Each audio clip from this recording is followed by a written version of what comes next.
Stop everything and look at the person next to you. Did you know they could be the reason you'll live a long life or die too soon? No, this isn't drama. It's a terrifying biological alert. Science has exposed a truth many try to hide. The lack of real companionship at home is as lethal as smoking several packs of cigarettes a day. If your home has turned into a cold hotel where two strangers just split the bills, your body is in a state of medical emergency right now. You are playing with fire without knowing it. Relationship health isn't fluff or an emotional luxury. It's a matter of pure, raw survival. Living without mutual support, feeling that icy loneliness even while married, acts like a silent poison that shuts down your immune system and destroys your heart. It's brutal. But there is an antidote, a scientific way to turn this macabre game around and transform this danger zone into a source of healing and deep connection. What I'm going to reveal here is the exact difference between an early death certificate and a long, shielded life. If you value your life, you are obligated to watch this until the end. Have you guys ever stopped to think that companionship is like an invisible vitamin in your routine? Many people think being married is just sharing a roof or bills, but the truth is much deeper and more impactful. Science figured this out a long time ago, you know? Having someone right there, holding the fort during tough times, isn't just a pat on the ego or the emotional heart. It's a matter of physical survival, really, of keeping the body's machinery running smoothly without hiccups. Look at this impressive data for us to reflect on. A while back, researchers followed 10,000 married men, all over 40, in a super detailed project. What they discovered left many people's jaws on the floor. Those who had a loving partner, who offered that real mutual support, had much stronger hearts. Literally, they presented far fewer heart problems than those living in a state of war or indifference. And don't think this is just small talk or mere statistical coincidence. When you know you have someone to count on, cortisol levels, that annoying stress hormone, plummet in the body. Relationship health reflects directly on your blood pressure and immune system. It's that priceless feeling of getting home and letting the air out of your lungs, you know? That, whew, I've reached my safe haven. This biological relaxation saves lives. But in practice, how do you bring this to a chaotic Tuesday? It's simple. Invest in small gestures of care. If one of you had one of those days at work, the other doesn't need to solve the problem mathematically. Sometimes they just need to listen attentively or offer a hot tea and a tight hug. This deep connection built in the details is the best preventative medicine there is, and it doesn't cost a dime at the pharmacy. Now, of course, this needs to be a two-way street, right? It's no use if only one rows the boat while the other watches. Both need to be on this fine frequency, taking care of daily communication so the body feels the beneficial effects. If the environment at home is light and welcoming, the body regenerates faster and energy levels rise.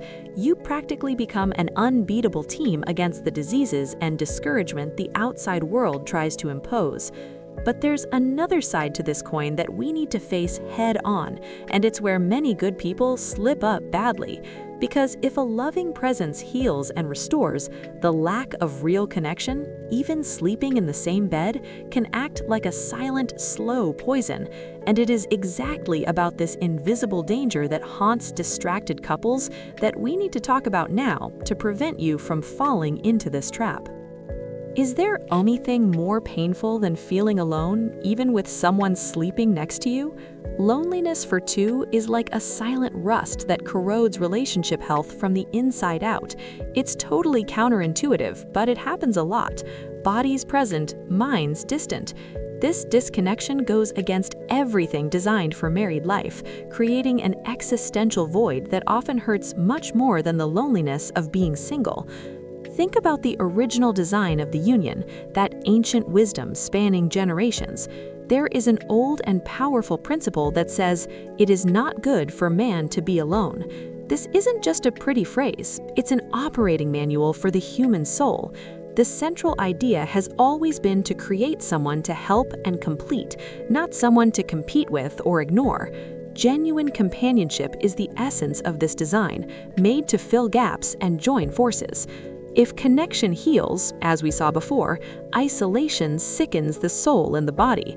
Imagine the toxic effect of that cold silence during dinner or the indifference on the living room sofa. It's crucial to understand that you were made to be each other's refuge, not the source of anxiety. Mutual support must be the non-negotiable rule of the house, canceling out that terrible feeling of being a stranger in your own home, something that unfortunately has become the new normal for many. But how do you break this ice in practice before it becomes an iceberg? Start by eliminating the physical barriers you build yourselves. How about establishing a sacred no screens rule during meals? Swap the infinite feed scrolling for looking into each other's eyes for a few minutes while you eat. This small attitude forces a break in the isolation pattern and opens doors to a deep connection that seemed lost or forgotten. Remember that completing the other is not annulling oneself, but fitting the pieces together perfectly. It's like a puzzle where each has their edges and colors, but together they form a much larger image. This completeness requires intentional effort and honest daily communication. You need to decide every day upon waking to be the pleasant company the other needs, honoring the greater purpose that united your paths way back in the beginning. And when you finally understand that you aren't there by chance, the switch flips. You stop being two individuals fighting alone for emotional survival and start seeing yourselves as inseparable allies. But for this alliance to really work in the battlefield of routine, there's a specific dynamic of sharing life that goes much beyond sharing the same address, and that's what's going to define the success of your journey. World collapses outside, you have a fortified emotional bunker inside the house. This certainty changes everything. You stop being I and you to become an indestructible us in the face of the uncertainties life loves to throw in our laps. And how is this fortress built? The answer lives in daily communication. I'm not talking about chatting about who's paying the electric bill or picking up the kids from school. That's logistics. I'm talking about sharing what's in the soul. When you create the habit of sharing feelings, frustrations, and small victories every day, the sense of company solidifies like cement. You get to know each other's mental maps so well that one look is enough to understand everything. Think about life's uncertainties. An unexpected layoff, a worrying health diagnosis, or a family crisis. Alone, these burdens weigh tons and can crush hope. But with mutual support, the weight is divided and strength multiplies. Having someone holding your hand while you cross the fog makes the path bearable, and even the hardest walk becomes less scary. It's the difference between facing a storm in a lifeboat or on an icebreaker ship. To make this tangible, how about creating a shared decompression ritual? Take 15 minutes before bed, no distractions, just to ask what was the hardest part and the best part of your day. Listening to the answer with empathy, without judging or wanting to solve it right then, generates deep connection. You are validating the other's pain and joy, showing that no matter what happens, you are on the same team, rowing in the same direction. This partnership brings an almost physical relief, something even wise kings of the past said was a divine prize. Life is laborious, tiring, and full of challenges, but the spouse should be the refreshment, the oasis in the middle of the desert. Relationship health depends on you being that source of rest for one another, and not another source of work or stress. It's about coming home and feeling the load lift off your shoulders because someone is there ready to help carry it. But attention, this partnership dynamic isn't born ready-made, nor does it sustain itself alone over time. It requires constant and active maintenance, almost like watering a rare plant every day. If you want this relief and strength to be permanent, there is a practical tool, a very specific action of speaking and listening that will define if you will just survive together or prosper gloriously. Now is the moment of truth, where theory meets practice. As a couple, your main mission is to shield the home against loneliness using two tools everyone has, but few master: speaking and listening. Daily communication needs to be intentional to build up, not to destroy. Don't let silence become an unwanted guest in the living room. You need to speak, yes, but speak things that build solid bridges between you, not walls that separate hearts and cool down affection. And when I say speak and listen, forget that selective hearing where one speaks and the other just waits for their turn to retort. That kills mutual support. Truly listening is lending your ears and your heart to understand the other's pain or joy. It's validating the feeling without hasty judgment.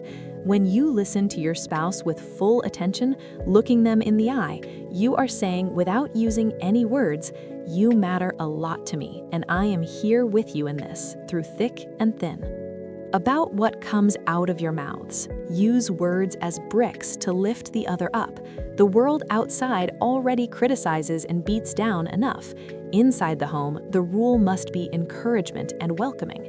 A harsh word can wound a relationship health for weeks, while a sincere compliment can energize the partner for whole days.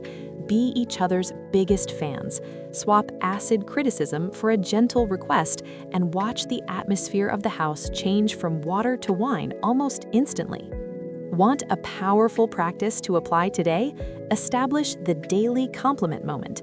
Before leaving the house or before bed, look into each other's eyes and say one specific thing you admire about the other that day. It could be something simple like, "Thanks for making the coffee," or "I admire the patience you had with the kids."